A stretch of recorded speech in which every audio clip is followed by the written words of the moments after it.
Hey, this is Trav here. Just a reminder that there is a Patreon account for this podcast, and it really helps keep this podcast going and paid for every month.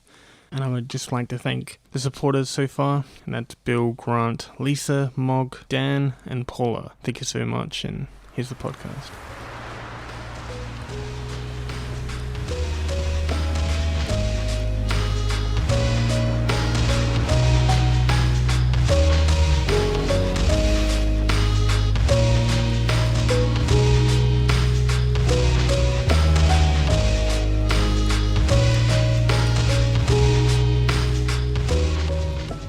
Hey, welcome to episode 156 of Tales from the Mind Boat, the slow-moving boat ride inside the early morning sea fog of my mind. This is Trav Nash speaking, and thank you very much for listening to this episode. I really do appreciate it.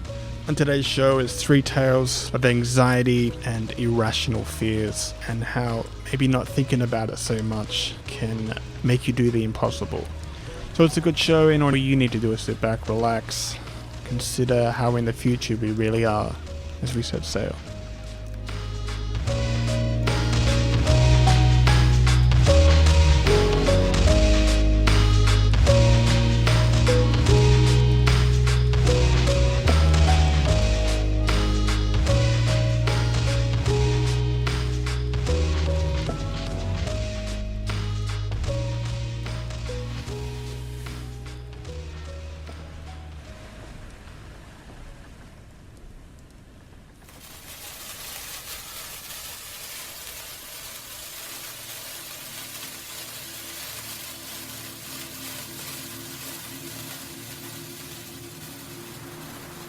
I keep getting those yellow streaks of light in front of my eyes. They seem to be occurring for no apparent reason. I can just be sitting at my chair, mindlessly clicking tabs on my screen, while really being lost in my thoughts that rattle around in my head, and suddenly a flash of light rips through the air in front of me and vanishes like it never happened, and I begin to wonder if it ever did. These streaks of light remind me a lot of sparklers that we would play with as kids, back on those cool summer evenings. I'd always be apprehensive to hold something that reminds me of a dynamite stick, like something from a Looney Tunes cartoon. And there was also the irrational fear of having it explode in my face and blow my beak behind my head. My parents would always assure me that this was something fun to do, and my cousins seemed to be fine waving them around. So I would swallow my fears and allow my dad to use his sparkler to light the tip of mine. And I would try to have as much fun with it as possible before the spark would run down the stick and would burn my fingers if I held it too long. While there was still time and the magical light flickered at the tip, we would write letters in the air by making quick outlines in front of us, leaving a white trail of the impression of where it once was. Suddenly our initials would be hovering in space and then suddenly vanish as quickly as it came into being. Perhaps whatever I'm seeing now is some obscure memory, outlines overlapping the dream over our current reality. The worst thing you can do is Google something weird that is happening to you, especially if you're prone to think the worst and need the internet to turn your fears up to 11. A rational side of me absolutely knows this, but I still find myself compelled to do it anyway. The top search result is, should I be concerned about flashing in one of my eyes? After some 2 a.m. reading, I convinced myself that I have a detached retina and I'm slowly going blind. Or worst case scenario, my eyes are going to fall out of my head and into a bowl of soup, like in Indiana Jones and the Temple of Doom. I wondered how well I could get along without sight, and after some deep contemplating, I quickly came to the conclusion that the answer would be, well, not well at all. Firstly, I would be able to draw, which would be the first setback. One of the few things in the world that eases my anxiety is my go-to tool to help me cope with all the nonsense in my head that makes me ultra nervous when I'm outside among other humans who seem to frighten me and in my head, at least, pose a possible threat. I guess the second thing would be I couldn't use a computer anymore. Well, not a tool to make things or play games at least. This depresses me as I started to think about people who didn't have a choice and were born without sight, but seemed to just get on with it and find alternative ways to function just as well as anybody else. But personally, I don't think I would cope. I think I would collapse like a folding table and will myself to turn into liquid and hopefully get washed away down a storm drain when the rains return. After a night of no sleep and only worry and stress for most of the night, I woke up a few hours later and went for a walk in the early hours of the morning, just as the sun was reclaiming the darkness again. Cyclists rolled by in herds with their flickering white lights that made my head hurt, and I closed my eyes until they passed on. But when they were long gone, I opened my eyes, and there was still a faint echo of the white flickering light. I made sure to blink much faster than I normally do, as to try and keep my eyes from rolling out of my head. And also, for some reason, I thought this was a good idea, like trying to kickstart a motor by hitting the on button again and again and again. I must have looked more insane than usual, as a man walked out of his house in his dressing gown to let his dog do its business. But when he saw me walking up the path with my strange facial spasms, he crossed over the road dragging his dog, who still had his leg up, and caused him to walk on all three legs as the dog's urine splashed against the road. I don't know what he thought I was going to do, but it was enough of a threat to make him want to change sides and drag his dog with him. It was weird, but I kinda got it. For the rest of the day I was expecting to see streaks of light, but I didn't see anything for the next few days. Perhaps I thought, it's one of those things that happen when you're not really paying attention. So in some ways I'm glad that I still have my sight for now, and my eyes are staying put in my face, something maybe we take too much for granted.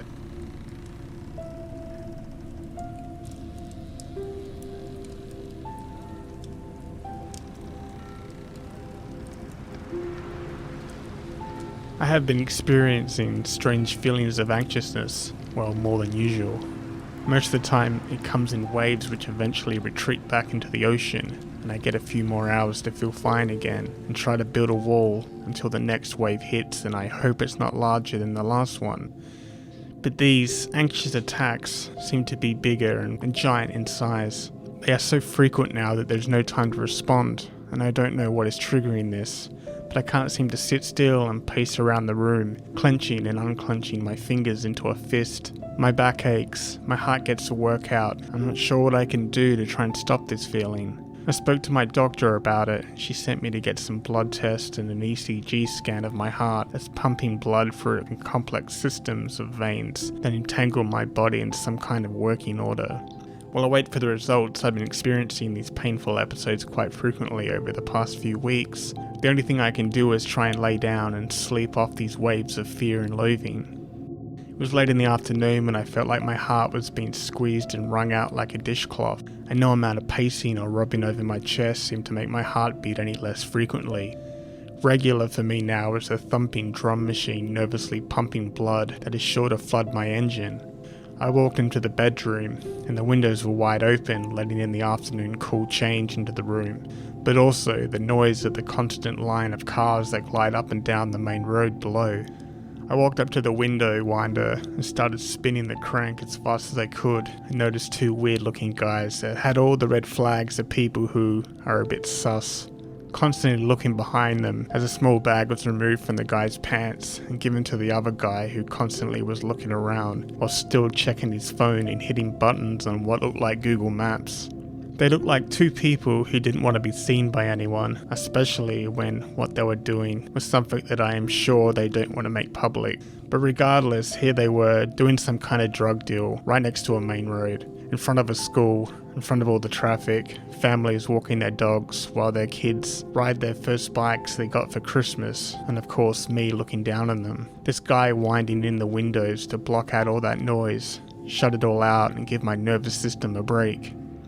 These guys were your classic Australian bogan types. I'm not sure when they all decided to wear a uniform to make them so easily identifiable, but there is little variation from the dirty plaid jacket, the greasy steel wool hair that looks more like a bird constructed a terribly thought out bird's nest, ripped jeans, and not the kind that you would buy from a high fashion designer store. These jeans were ripped from being the only pair of pants they own, and the hard life they live through is only reflected within these pair of jeans. And a dirty baseball cap that has lost all its shape and structure and now sits like an old dirty oil rag on their head, like a cake that never had a chance to rise to the occasion. These guys even one-upped the stereotypical bogan attire by both wearing faded AC/DC t-shirts. One guy's shirt was so faded it looked like it would have been around when Bon Scott was still alive. I pretended to look ahead and not draw too much attention to myself, but one of the guys looked up and squinted like I was the sun, huge ball of light and gas that was blinding him and exposing him at the same time. There was a short moment of nobody knew what the other was looking at, two opposites with a dirty window that needs to be cleaned between us. Suddenly they realised I was seeing something they both didn't want me to see. He placed his hand now outstretched over his forehead to try and get a good look at me, and his face fell into shadow, but I could still see that he was frowning and annoyed that a man can't do a drug deal out the front of someone's block of unit anymore, next to a main road in the middle of the afternoon. He poked the other guy in the ribs and they tried to scuttle away like this was their plan all along. Just two normal guys who talk and walk together and sometimes randomly exchange money and bags of substances on occasion to keep their friendship interesting, I guess. I wound in the windows and dropped the blinds down, and they rattled with a crash when they hit the windowsill. The bedroom was now painted and slivers of light peeping through the gaps in the blinds, and I lay down on the bed and wondered if my heart was going to explode anytime soon.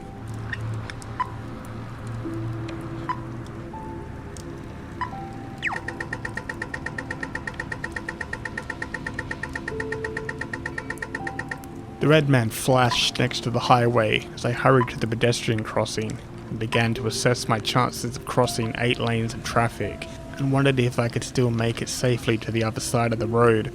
By the time I reached the corner, it was too late and I had to wait. The red man was no longer flashing. It was a stern warning that any further thought of crossing would certainly mean being permanently mashed into the grill of some industrial garbage truck as it's making its way back to the depot after a whole morning of dumping a whole suburb's worth of other people's trash. As I waited at the corner, I looked around and realised it's been a long time since I'd been on this side of the Yarra River. There was once a time when I'd get off the bus not too far from here and walk up the side streets to Smith Street, where I used to run a little comedy room called the Death Star Canteen. It's probably 5 years I ran that room for, and saw a lot of great acts come and go. Some now moved on to bigger and better things, others have faded into obscurity, and maybe I live in a quiet life away from the small, compact little room of a wine cellar.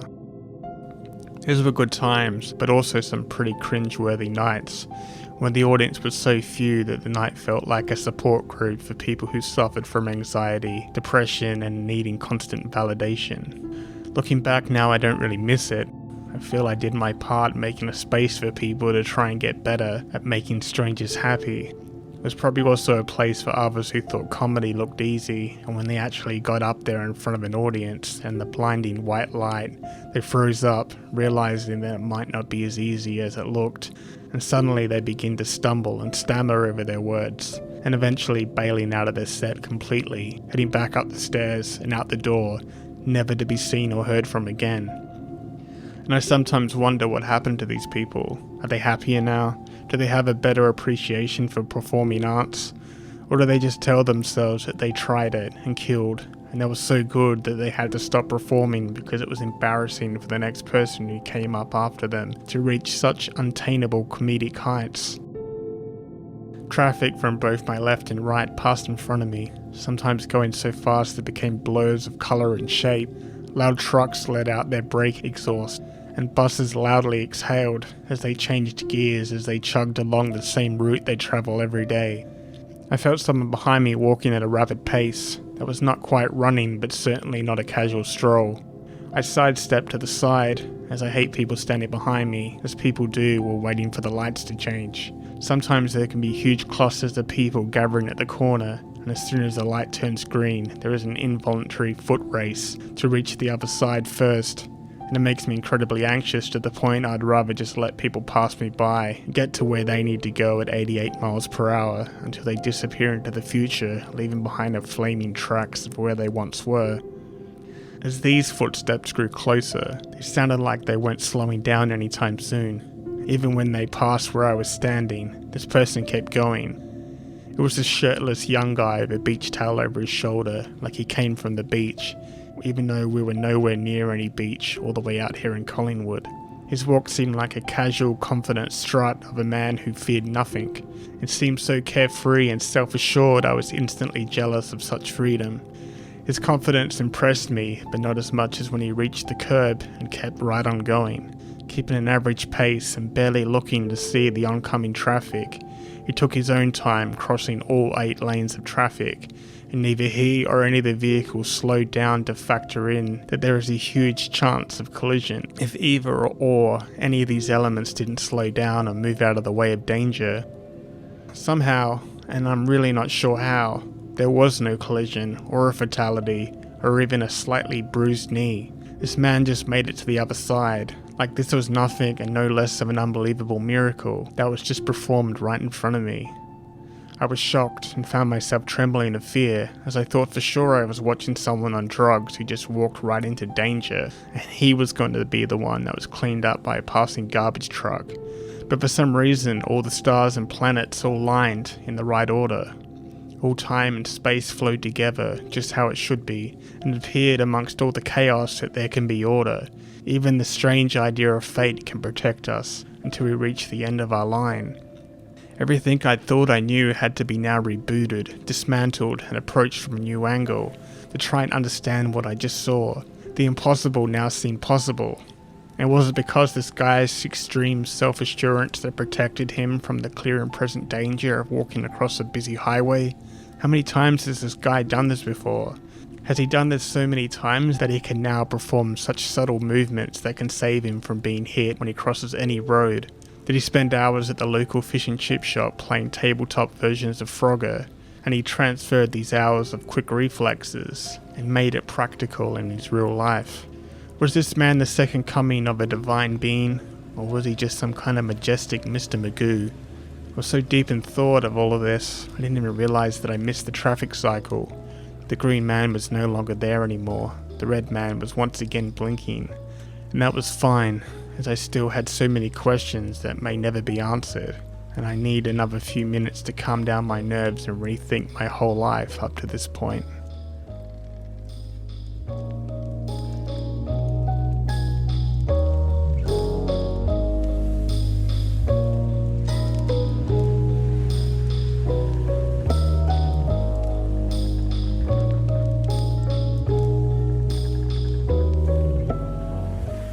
So that's it for another week. I hope you enjoyed this week's episode, and sorry that it was a day late.